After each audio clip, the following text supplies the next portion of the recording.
ፌሬ ከካዳት ያማን ይልቅ አቴሽ ምርጫዋ ነው።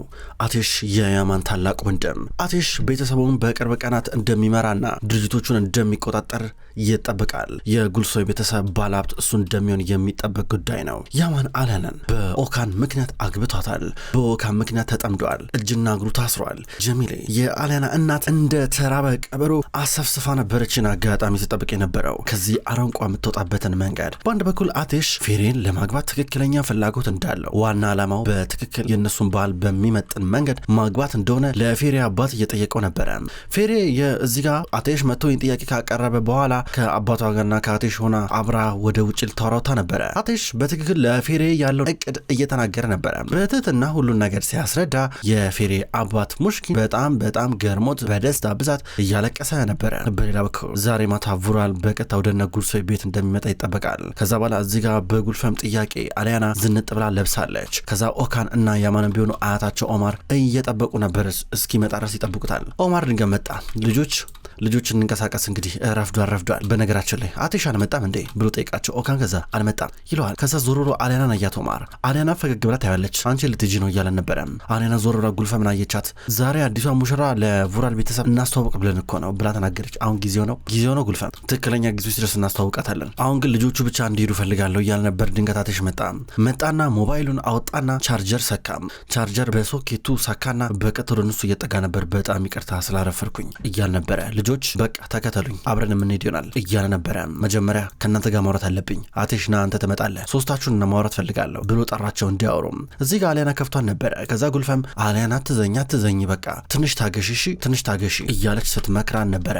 ከዛ አሊያና በቃ እሺ ነኝ ወደ መኝታ ክፍል ልጅ ብላ ትሄዳለች። በሌላ በኩል ኦማር አያታቸው አሁን እነ አቴሽን ሰበሰባቸው። እሱ እየተቀመጠ ተቀመጡ ይላቸዋል። ከዛ ተቀመጠ። እንግዲህ ያው ድርጅቱን ማን ይምራው ማን ያስተዳድረው በሚለው ጉዳይ ላይ ብዙ ጥያቄ እንዳለባችሁ አውቃለሁ። ማን ሊመራው እንደሚችል ከሶስት አንዳችሁ ናችሁ የምትመሩት። ነገር ግን ይሄን ጉዳይ መነጋገር አለብን እያል ነበር ኦካን። ከዛ ይሄን ነገር አላወራንበትም እንዴ ብሎ ጠየቀ። አላወራንበትም። ከኔ በኋላ በትልቁ ወንድማችሁ በአቴሽ ሁሉ ነገር የሚመራ ይሆናል። ልክ እንደ ባላችን ማለት ነው። የዱሎ ቅብብል ምርጥ እንዲሆን ከኔ ተቀብሎ ወደ ትልቁ ልጅ ይተላለፋል እያለ ተናገረ።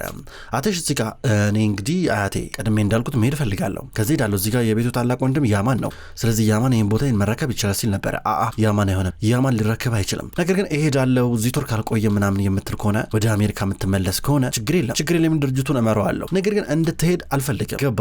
ከአንተ ህይወት ጋር ምንም አይነት ጣልቃ አልገባም። ገባ? የፈለግከውን ነገር ማለት ትችላለህ። የፈለግከውን ሴትም ማግባት ትችላለህ። እሺ ችግር የለም። እኔ እንትን አልልም። ብቻ አንተ የአባተ ቤት ውስጥ ቆይ እያለው ነበረ። ሁሉም ደነገጡ። በተለይ ደግሞ ኦካንና ያማን። ከዛ በኋላ እዚህ ጋር አያቴ አቶ ኦማር ምን ተፈጠረ እያሉ ነበረ። ምንድነው አንተ ከዚህ ከቦታ ልትወርድ ነው እያሉ ነበረ።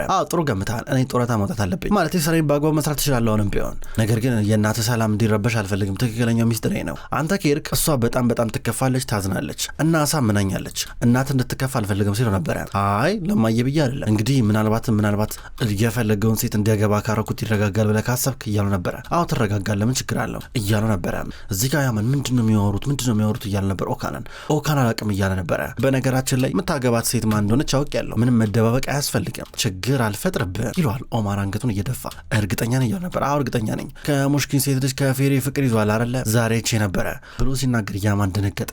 አቴሽ አያቱ የሚያወራውን ነገር በጥንቃቄ ይከታተላል። ፈቅጄልሃለሁ አባቷ ጋር ሄደን ልጃችሁን ስጡን ብለን እንጠይቃቸዋለን ምንም እንዳታሰብ ሲለው ነበረ። ይሄ ቤት ነው፣ ይሄ አንተ ጎጆ ነው፣ ያሰብከውን ነገር ማድረግ ትችላለህ ብሎ እዚህ ጋር ኦማር ለአቴሽ ያለውን ሙሉ ለሙሉ ድጋፍ እየገለጸለት ነበረ። አቴሽ በአያቱ ጭራሽ ያልገመተው ተቀባይነት እያገኘ ከተቀመጠበት ተነሳና አመሰግናለሁ አቶ ኦማር ጉልሶይ አያቴ እያሉ ነበረ። ቃልን ትጠብቃለህ ብሎ ሊጨብጠው እጁን ዘረጋ።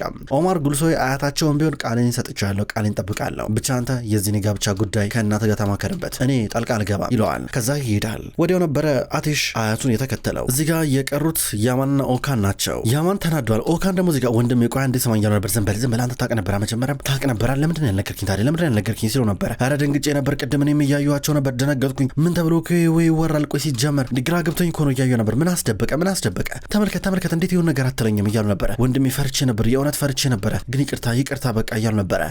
ፌሬ ሀሳቧን ትቀይር ነበረ። በልበላውን ቀጥ ብላ ሄድና አስረዳቸው ሲሉ ነበረ። እንደ ወንድሜ ምንድነው የምለው ፈርቼ እኮ ነው እያሉ ነበር። ሰማ ንዴቴን እሌን አንተ ላይ ነው የምወጣው እያለ ያማን ኦካን ልጫወበትና ሂዳውኑ ነው አለው። ኦካን ደንግጦ ይሄዳል። በሌላ በኩል ጉልፈም ልጆቹ እስከሚመጡ ድረስ እየጠበቀች ነው። ኦማርና አቴሽ መጡም። ጉልፈም እንኳን ደስ አለሽ ልጅሽ የትም አይሄድም እያለ ነበረ። ደስ ብሏት ልጇን እያቀፈች ነበረ። አመሰግናለሁ እህቴ አንተ ነዚህ እንድቀር ያረከኝ እያለው ነበረ። ከዛ በኋላ ኦካንም መጣ። ያማን የታለ ብላ እዚህ ጋር ጉልፈም እየጠየቀች ኦካን መጣና ያማን የትም ሄድ አይፈልግም ብሎ ተናገረ። ጥሩ እነዚህ ልጆች ግን ጭንቅላታቸውን አውጥተው ሸጡት እንዴ ነው ሚስቱ ስለማትሄድ ነው ተከትሎ የማይሄደው ምን ብልግና ነው እያለ ነበር። እዚህ ጋር ኦማር እንጣኑ ጠበቀውላችንም እያለ ነበረ። አቴሽ ስልኩን ዋና ሳሎን ቻርጀር እንደሰካ አብሯቸው እየወጣ ነበረ። በቀጥታ መኪና ውስጥ ገብተው ላጥብረው ይሄዳሉ። እነሱ ገና ከመሄዳቸው የቡራል ሰዎች ድንገት መጡ። የቡራል ሰዎች መጥተው በርቀት ሁሉ ነገር ሲከታተሉ ነበረ። የቡራል ሰዎች ወደነ ያማን ቤት ለመግባት ጥረት ሊያደርጉ ናቸው። ያማን ጨንቆታል። ያማን ግራ ገብቶታል። ያማን የሚያፈቅራት ሴት የሱን የገዛ ወንድም ልታገባበት የቀረው በጣም ጥቂት እርምጃ ብቻ ነው። አሁን እያሰበ ነበር። ድንገት አሊያና መጣች። የኔ ውድ እያለች ወደ እሱ እየቀረበች ነበረ። የነበርክ በእናትህ ቀደም እኮ በመስኮት እያየሁህ ነበረ። ቆመ ስታስብ ብቻ መሆን ፈልገ ነው ብዬ ዝም አልኩ። እንዴት ነህ ታዲያ ባለቤቴ እዚህ ስቀር ተከትሎኝ እዚህ ቀረ። ይሄ ማለት እንደምታፈቅረኝ ማረጋገጫ ነው ትሏለች። አሊያና በእናትሽ ተኝ፣ በእናትሽ ያንቺን ድምጽ መስማት አልፈልግም፣ ወደ ክፍልሽ ሂጂ እያለ ይቆጣታል። ግራ ገባት። ምን ማለት ነው እንዴ የኔ ውድ? እኔ እኮ ለምን እንደዚህ የምትናደዱ? እባክህ አትናደድብኝ እባክህ፣ እኔ እኮ ነገሮችን ለማስተካከል እየሞከርኩኝ ነው ትሏለች። ይኸውልሽ ለመረጋጋት እየሞከርኩ ነው። አሊያና በእናትሽ ተኝ፣ በቃ ወደ ክፍልሽ ሂጂ፣ ምንም ጨቀጭቅኝ እያለ ነበረ። አሁንስ ደህና አይደለም፣ የምር ደህና አይደለም ማለት ምንድን ነው? እኔ እኮ አንተን መጋፋት አልፈልግም፣ አንተ ላይ ጫና ማድረግ አልፈልግም፣ ነገር ግን በቃ የሁኔታው ምንም ደስ አይልም ስለሆነ ነበር። በቃ ተኛ ታዲያ ተኛ፣ የኔ የማይረባ ቅራቅንቦ ነገር መናገርሽን አቁሚ፣ አልፈልግም በቃ እያለ ጮኸባት። ከዛ ድንገት የመጣችው እዚህ ጋር ጀሚሌ ነበረች። አንተ ልጄ ላይ ጮኸባት ብላ ማል ገባች። ልጄ ላይ ጮኸባት ብላ ማለት ስትገባማ የምን ተፈጠረ? ምን አገባሽ አንቺ? ምን አገባሽ? ይሄ ባልና የሚስት ጉዳይ እኮ ነው። ይሄ እኮ የኛ ግንኙነት እኮ ነው። ምንድን ነው እሱ? ባሌ ነው፣ ሲፈልግ ይጮህብኛል፣ ጮህበታለሁ ስትል ነበር። እንዴ ጮህብሽ እኮ ጮህብሽ፣ እንዴት እንደዚህ ይባላል? እንዴት ነው ትበሳጭብኛል ስትል ነበር። በቃ ባልና ሚስትና እንደነገርኩሽ ሊጮህብኝ ይችላል፣ ምን ችግር አለው? እኔም ጮህበታለሁ። እንዴ እንጨቃጨቃለን፣ ከዛ እንታረቃለን። ይሄ ትዳር ነው እማዬ፣ ጣልቃ መግባታችን እንደፈለግሽ ገብተሽ እንደፈለግሽ ማንቦራጨቃችን እያለች አልነበረም። ይሄኛ ግንኙነት ነው፣ ከዚህ ግንኙነት ራስሽን መክተት አቁሚ ስላልነበረ ከዛ እዚህ ጋር ጀሚሌ ከፋት። እዚህ ጋር አሊያና ወደ ቤት ሂጂ እያለች አልነበረ። ጀሚሌ ጥራት ሄዳለች። ያማን ፊቱን አዞር ያስባል። ድንገት አሊያና መጣች። የኔ ውድ እያለችው ነበረ። በእናትሽ ተይኝ በቃ ብቻዬን እፈልጋለሁ፣ ወደ ክፍል ሂጂ እያለ ነበረ። እሺ ብላ ጥላው ትሄዳለች። በጣም ስለምትወደው ከልጅነቷ ጀምሮ ያማንን የሚላትን እሺ ነው የምትለው። ድንገት ስልክ ጮኸ። የጮኸው የአቴሽ ስልክ ነበረ። እዚህ ጋር ያማን ወደ ስልኩ ተጠጋ። ሲጠጋ ፌሬ እየደወለች ነበረ። ስልኩን አየው። ከዛ የሆነ አነሳው። ሄሎ አቴሽ እየሰማኝ ነው? አቴሽ ማወራው ነገር ይሰማል? እሺ በቃ ብላ ስልኩን ዘጋችው። ከዛ ቴክስት እየላከች ነበረ። ቴክስት ጽፍ እሱ ስልኩ እንደተዘጋ እንባ የተናነቀው ነበረ። ስልኩን ወርውሮ ሊሰባብረዋልና ድንገት ኖቲፊኬሽን የተላከው መልእክት ድምጽ ገባ። ከዛ መልእክቱን አነበበው። ድምጽ ምንም አልተሰማኝም፣ ከጀሚሌ ጋር አውርቼ ነበረ፣ ቤት ውስጥ ምንም ችግር የለም፣ ጀሚሌን ብትሆን በሀሳቡ ተስማምታለች የሚል ቴክስት ነበር የላከችው። ደህና ነኝ አታስብ የሚል ቴክስት ታክሎበታል። ከዛ እሱ እዚህ ጋር እየጻፈ ነበረ። እኔ እንጃ ደህና ስሜት እየተሰማኝ አይደለም፣ መገናኘት አለብን፣ ውጭ ጠብቅሻለሁ እያለ ነበረ። ምንድነው አስቸኳይ ነው? ሰዓት እኮ ሄዷል እኮ እራት መስራት አለብኝ ለአባጌ አለችው በቴክስት። ከዛ እሱ እኮ እንደ ጨረሽ ንገረኝና እንገናኛለን ብሏት እዚህ ጋር እንዳለ ቴክስቱን እየሰረዘው እያጠፋው ነበረ። በሌላ በኩል የቡራል ሰዎች በርጋ ቆመዋል። ከዛ እዚህ ጋር የፌሬ ወንድም አላስገባችሁም እያላቸው ነው። እነሱ ደግሞ የተባይ መድኃኒት ለመርጨን ነበር የመጣ ነው ይሉታል። የተባይ መድኃኒት ቢያንስ እኮ 2 ወር እኮ ቢሆን እኮ ነው፣ እንዴት ነው እናንተ ቶሎ መጣችሁ ሲላቸው ነበረ እኮ ተነግሮና ይሄ የኦማር ጉልሶ ቤት አይደል እንዴ ይሉታል። ተሳስታችሁ ከሆነ ቤት ብሎ ጠየቃቸው። አልተሳሳትንም ይሉታል። ከዛ ወደ ውስጥ ገቡ መድኃኒት እየረጩ። ጀሚሌ በነገሮች ግራ ተጋብታለች። ግራ ገብቷት ኪችን ቁጭ ብላ ነበረ። ምን ሆነሽ ነው ብሎ እየጠየቋን ነበረ። የአሊያና ባህሪ መቀየር ግራ እያጋባን ነበረ። እዚህ ጋር የቤታቸው ሾፌር ስለቀረበው ስለተሰራለን ምግብ እሷን እያመሰገነ ነበረ።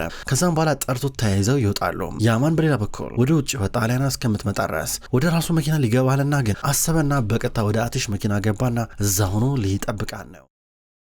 በሌላ በኩል አሁን ቼቲን እንዲሁም የቤታቸው ሾፌር አብረው በቀጥታ ወደ ክፍሉ እያመጣው ነበረ። ድንገት ተባይ የረጩት የነበሩት እሱ ክፍል አካባቢ ነበሩ። እነሱ የሚፈልጉት የጠፋውን የቡራን ልጅ የቦራን ስልክ መፈለግ ነው። እየፈለጉ ያለ ወደዚህ ሰው ክፍል እየመጣ ነበረ። እዚህ ገብተን መርጨት አለብን ብለው ገቡና በሩን ዘጉት። ስልኩን ግን በመጨረሻ ማገኙት። በሌላ በኩል ፌሬ ራስ ሰርታ ጨርሳለች። አሁን ለአባቷ እያቀራረበች ነው። አባቷንና ወንድሟን እየመገበች ነበረ። በአንድ በኩል የቡራል ሰዎች ስልኩን አገኙት። ስልኩን አግኝተው ገና ሊወጡ ሲሉ ነበረ ድንገት ቼቲ መጣና የፌሬ ወንድም ስልኩ የማን ይሄ እኮ ወንድሜ እኮ ነው ብሎ ሲጠይቃቸው ሽጉጥ ታጥቀው ነበር። ውጣ ከዚህ እያሉ ነበረ። ሾፌሩንም እግሩ ፓራላይዝ ነው፣ በክራንች ነበር የሚሄደው። በቀጥታ አንጠልጥለው እየወሰዱ ነበር አግተው። ጀሚሌ ሲጨቃጨቁ ድምፅ ሰማች። ምንድነው ምን ተፈጠረ ብላ እየቀረበች ነበረ።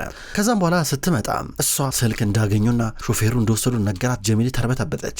ጀሚሌ ተንቀጠቀጠች። የቡራል ሰዎች እንደሆኑ ታውቃለች። ስልኩን ቀብሬያለሁ ብላ ለነ ኦካን ብትናገርም ነገር ግን ስልኩን ደብቀው ነበር የሱ ክፍል። አሁን እነሱ የቡራል ሰዎች ቦራን የመታውና እንደዚህ እስከ ሞት ድረስ እንዲጎዳ ያደረገው ሾፌሩ ሾፌር ነው ብሎ ነው የሚያምኑት። ከዛ እዚህ ጋር ቼቲን አቶ ኦማር ጋር መደወል አለብኝ ብሎ ደወለ። ከዛ ኦማር ከቡራል ቤት እየወጣ ነበረ። ቆይ አንዴ ይላል። ኦካን አጠገቡ ነው ያለው። በውስጥ በኩል ደግሞ አቴሽ አለ። አቴሽ ቆም ብሏል። ጉልፈምና ባዲ አንድ ሶፋ ላይ አብረው ተቀምጠዋል። ምንድነው ነገሩ? ለምንድነው የወጡትና ኦማር አያታችሁ ለምንድነው የወጣው ብላ ጠይቃለች። አቴሽ እኔ እንጃ አላውቅም እማዬ፣ ነገር ግን ማወቃችን አይቀርም ይላታል። ባዲ ደግሞ የወንድሟ ስልክ ጉልሳይ ቤተሰብ ውስጥ እንደተገኘ እዛ ቤት ውስጥ እንዳለ ታውቃለች። በእርግጠኝነት ከነሱ ልጆች መካከል ወይም ደግሞ እዛ ቤት ውስጥ ብቻ የሆነ ነገር እንደተፈጠረ ስለምታውቅ የሆነ ነገር ሲባል ወይም ጉልፈም የተሰማትን ሐዘን ስትገልጽላት እንደ ቀልድ ነበር እየመሰላት የነበረው። ኦማር ተደውሎ ተነገረው እዚህ ጋር። ከዛ ድንገት ቡራል መጣ። ቡራል እየመጣ በምን አይነት መብት ነው አንተ የራስን ሰዎችን የቤት ምትርከው እያሉ ነበረ።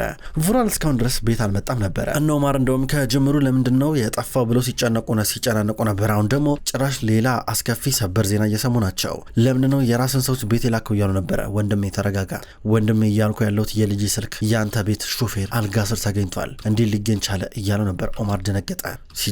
ሲጀመር እንደዚህ ብለን መጠየቅ አትችልም። ለማንኛውም ግን ነገር ተረጋግተን እናወራበት ብሎ ጠየቀው። ኦማር ተከትሎ እሺ ብሎ ሊገባ ነው። በሌላ በኩል ፌሬን ብትሆን የአቴሽን መኪና አይተዋለች። በቀጥታ በሾፌሩ አቅጣጫ ወዳለው በር ከፍታ ገባች። እሺ አቴሽ ምን ነበረ ብላ ዞር ስትል ቁጭ ብሎ እየጠበቃት የነበረው ያማን ነበረ። እንኳን ደህና መጣሽ ፌሬ እያለ ነበረ። ደንግጣ አየችውም። ከዛ እሷ በሩን ከፍታ ልትወጣ ነበረ። በሩን ቆለፈባት። በሩን ለመክፈት ብትታገልም በጭራሽ በሩ አይከፈትም። ያማን በሩን ክፈተው፣ በእናት በሩን ክፈተው፣ ከኔ ጋር ትከራከራ ትድረቅ፣ በእናት ቶሎ በል በሩን ክፈተው፣ እኔ እናንተ ጉዳያችን አብቅቷል፣ ጨርሰናል እባክህ እያለችው ነበረ። ገና እየጀመረ ነው። ፌሬ እኔና አንቺ መጥፋት አለብን፣ ፌሬ እኔና አንቺ ከዚህ መሄድ አለብን፣ ከዚህ መሄድ ይጠበቅብናል እያላ ነበር። ምንድን ነው የምታወራው ትለዋለች። እሱ ግን ድርቅ ብሏል። መኪናውን አስነስቶ ይሄዱ ነበረ። ብዙም አልቆዩም ግን ጠንካራ ያለ ጭቅጭቅ ውስጥ ገቡ። ስማ ነው ለኔ መተንፈስ እየከበደኝ ነው፣ በቃ እየተናነቀኝ ነው፣ ስማ መኪናውን እያበረርኩ ነው፣ አልፈልግም፣ በቃ ተወኝ ስትለው ነበር። ፌሬ ጠብቂ እናወራለን አልኩሽ እኮ ለምን አትረጋጊም እያላ ነበር። ለምን ብዬ ነው የምረጋጋው? ማውራት አልፈልግም፣ እኔ አንተን መስማት አልፈልግም እኮ ነው የምልህ፣ በቃ አልፈልግም እያለችው ነበር። ፌሬ ቆይ አንዴ ይላታል። እሷ ደግሞ ይኸውልህ አደጋ ያጋጥመናል፣ መኪናውን በጣም እያሽከረከርክ እያፈጠንኩ ነው ስትለው ነበር። የሆነ ባስ እላያቸው ላይ ሊወጣባቸው ነበረ። በድንገት ያማ መኪናውን ዞር አደረገው። ለጥቂት ተረፉ። ከዛ ደነገጡ። ሁለቱም መኪናውን እያቆሙን ነበረ። ቡራልና ኦማር ተፋጠዋል። ወንድሜ ተረጋግተን እናውራ እኮ ነው የምልህ ብሎ ቡራል ኦማርን ጠራውና ወደ ውስጥ ቢሮ ውስጥ ገቡ። ድንገት አቴሽ መጣ። ኦካን እያገኘው ነበረ። ኦካን ምንድነው ነገሩ ደህና አይደለም እንዴ እያሉ ነበረ። ኧረ ደህና ነኝ እንትን ማለት ቡራልና አያቴ እኮ የቢዝነስ ጉዳዩን በተመለከተ ሊያወሩ ውስጥ ገቡ ብሎ እውነቱን ሊነግረው አልፈለገም፣ ደበቀውም። ከዛ አቴሽ ዞር ብሎ ተመለከተ። አቴ ወደ ዞር ብላ በቃ ተዋቸው እያሉ ነበረ። ከዛ ተይዘው ወደ ውስጥ ገቡ። ለጉልፈምም ለእናታቸው ኦካን ተመሳሳይ ነገር እየተናገረ ነው ያለው። በአንድ በኩል እዚህ ጋር ፌሬ ከያማን መኪና ውስጥ ወጣለች። እሱም አብራት ወጣ። ምንድነው ፌሬ ደህና አይደለሽም እያለ ነበረ። እዚህ ሆዶ አካባቢ ምቾት አልተሰማትም። ምንድነው የሆነው ነገር ብሎ ጠጋ ብሎ እየጠየቃን ነበረ። ለምንድነው ማትወኝ ግን አንተ አብዳል እንዴ? ለምንድነው ማትወኝ? በግድ አስገድደህ ልትወስደኝ ነው እንዴ? በግድ አስገድደህ ቤት ውስጥ ከፍተህ ልቆልፍብኝ ነው እንዴ እያለችው ነበረ። እንደዛ እኮ አይደለም፣ ከዚህ ንጥፋ ፌሬ፣ ሁሉን ነገር ከመጀመሪያው ከነበረበት እንጀምር፣ በእናትሽ ከመጀመሪያው እንጀምር። በቃ ይኸውልሽ እዚህ ጋር እየዋሸሁሽ ነው የሚመስልሽ፣ ነገር ግን ለምን ብዬ ዋሸሻለሁ ስታስቢው እኔ አንቺ ብቻ ነው ማፈቅር እያል ነበር። እየዋሸኝማ ነው ስታስበው እኔ ጅል እመስላለሁ እንዴ? አንተ አለናን እንደምታፈቅራ ነገረኛ እንዴ? ተወከኝ ታዲያ ለምን ብዬ ነው የማምነ? ድጋሚ ለምን ብዬ ነው የማምነ? አንተ በግ ነው እንዴ ይመስለ? ስማ ሄደህ አገባት። ከዚህ በላይ ታዲያ ምን አይነት ማስረጃ አለ? ስማ ብትወኝ ነው የሚሻለው፣ ተወኝ በቃ እያለችው ነበረ። ፌሬ እንደዛ እኮ አይደለም ብሎ ብዙ ለመናት ተለማመጣት፣ አይኑ እስኪቀላ ድረስ። ነገር ግን ጭራሽ ሊያሳምናት አልቻለም። እናትሽ ልታገቢ ነው አላት። አዎ አገባዋለሁ፣ አቴሽን አገባዋለሁ፣ ከእሱ ጋር በስልክ ስናወራ ነበር ለረዥም ዓመታቶች እያለችው ነበረ። አውቀሽ ነው በእናትሽ ልትበቀኝ ፈልገሽ ነው፣ ጭራሽ አትወጂውም አውቃለሁ እያለ ነበረ። እሱን እንኳን እርግጠኛቱ እንደምወደውና እንደወደው እያለችው ነበረ። አዎ ወደዋለሁ ይውጣል ብላ ጥላው ትሄዳለች። እምባ ይተናነቀዋል። እሷ ጥላው እየሄደች ልከተላት ብሎ እያሰበ ነበረ። ኦማርና ቡራል በጣም ተጨቃጨቁ። ኦካን ድምጻቸውን እየሰማ ነበረ። ከዛ ወደ ኪችኑ ጋር መጣና ቢላዋ እየደበቀ ነበረ። የሆነ ቦታ ቢላዋ እየከተተ ነው፣ ልብሱ ውስጥ ደበቀ። ከዛ ቡራል እዚህ ጋር ቀስ ብሎ እያስረዳው። ከዛ ኦማር የቡራልን ጋርድ ውጣ ከዚህ እያለው ነበር ያስወጣዋል። ከዛ ኦካን ገባ። ኦካን ከገባ በኋላ ትንሽ ጭቅጭቁን ተመለከተ። ከዛም በኋላ ሜልህ የሚባለውን የቤታቸው ሾፌር ከቦራ ጋር ሲጨቃጨቅ እንዳየው በርቀን ተናገረ። እዚህ ጋር ቡራል ያሰበው ይህ ሾፌር አሁን ያገቱት በትክክል ቦራን እንዳጠቃው ነበረ። ቡራል እዚህ ጋር እንደ አንድ የማፊያ መሪ ይህን ሰው በቀጥታ መግደል ነው የሚፈልገው። ስለዚህ አሁኑኑ እንጨርሳለን እያሉ እየወጡ ነበረ። ከዛ እዚህ ጋር ኦካን ተደብቆ ሾፌሩ ሲያወራ ሰማ። ቶሎ ብሎ ሜሊን ለማስመለጥ የሆነ ነገር ሊያደርግ ነው። በአንድ በኩል የአማናውንም ቢሆን ፌሬን እየተከታተላት እባክሽ አንዴ ስሚኝ ብሎ ለመናት ቢላት ቢሰራት እምቢ አለችውም። ሊያስርላት የነበረውን ቀለበት ከልጅነቱ ጀምሮ ያዘጋጅላትን ቀለበት አሳያት። ያማን እኔ አንተ አሻንጉሊት አይደለም ተወኝ በቃ ብላው እየሄደች ነበረ። እሱ ግን ያለቅሳል። አሁንም ሊከተላት ሊሞክር ነው። ክቡራን ተመልካቾች እንኳን ወደ ቅጠል ቲቪ ዩቲዩብ ቻናል በሰላም መጣችሁ። ውድ ተመልካቾች በዛሬው ዕለት በቅጠል ቲቪ ዩቲዩብ ቻናል የክብር ጌጥ የሚሰኘውን ድራማ ተመልክተናል። ውድ ተመልካቾች ከዚህ በኋላ ይህን ድራማ ወደ እናንተ ከዘውድ እንዲሁም ከየማን ልብ ድራማ በመቀጠል እያፈራረኩኝ ወደ እናንተ ማድረሴን እቀጥላለሁ። ይህ ድራማ ወደ እናንተ ሲደርስ የምትወዱት ድራማውን የምታደንቁ ላይክ እና ሼር ኮሜንት እያደረጋችሁ ድራማውን ዘውትር እንድትከታተሉ በትህትና እጠይቃለሁ። ሁሌም በኮሜንታችሁ በላይካችሁ የምታበረታቱኝን ውድ ተመልካቾቼ እና አድማጮች ከልብ አመሰግናለሁ። በቀጣይ በሌሎች የየማን ልብ የዘውድ እንዲሁም የክብር ጌጥ ድራማ በአዲስ ክፍል እስከምንገናኝ ድረስ በያላችሁበት መልካም ቆይታ እንዲሆን ተመኘው።